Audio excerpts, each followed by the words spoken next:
In Vedic psychology, we use terms in English that match, in their speech, at least in their word form, terms that are also used in Western psychology.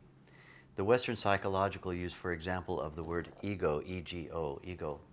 Ego actually, in proper Western psychology, as it was born in the times of Sigmund Freud and developed further by his one-time colleague and protégé CG Jung, has been badly misinterpreted in the common parlance too. They actually thought about it more in the Vedic psychology view. Ego, in each of these more ancient uses of the word, simply means that layer of your inner consciousness that assembles an identity. Assembling an identity can only happen if we have an outward-looking consciousness by taking things in from the environment, cues from the environment. Someone says to you, oh, you're a good boy, or you're a good girl, or you're a bad boy, or you're a bad girl. These things start from a very young age. Like, okay, can you say I love you? Very good. Where's my kiss? You owe it to me. These kinds of things where people start to be subtly indoctrinated about what their role is in the world.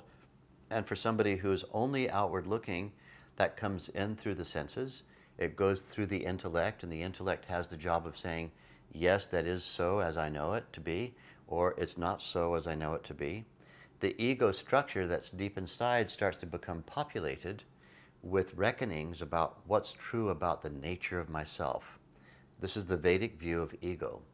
This is the structuring of a sense of identity. Then someone learns Vedic meditation, and a completely new thing happens.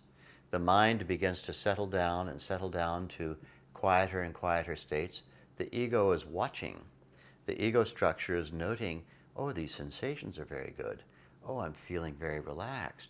Oh, the boundaries of my body are disappearing. Lovely.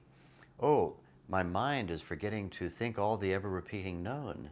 Oh, my mind is now beginning to feel expansive. And then what happens is the ego structure follows the experience of meditation, and the ego flips inward. And what is inside below the ego, in this vertically stacked model, what is below the ego is the unbounded unified field of consciousness.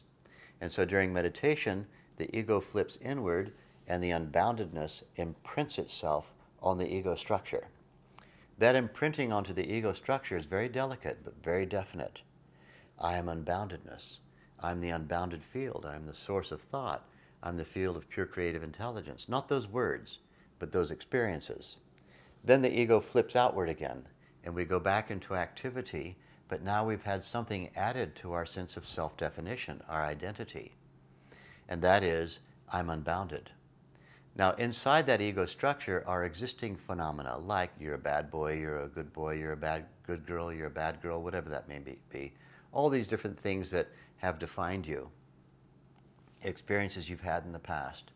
Those things that cannot rest comfortably alongside the qualities of the unified field.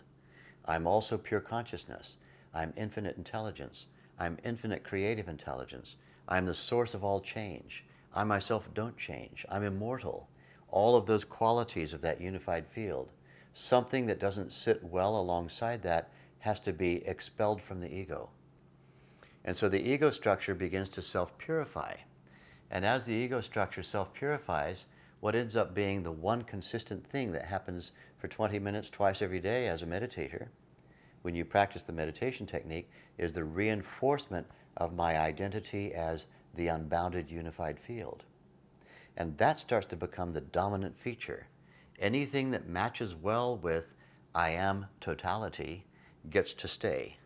Things that you have learned from the outside world, from family, from friends, from mentors, from teachers, and from people who devilishly have tortured you in your life, but all those things that are sustainable, that have been able to sit alongside of comfortably these experiences of the qualities of the unified field, those things get to stay. The other things get naturally expelled from the ego. And so the ego becomes purified, broadened, and one stabilizes broadened awareness. One stabilizes that sense of I am the unboundedness, and I have individual status and structure too. meditation brings this about.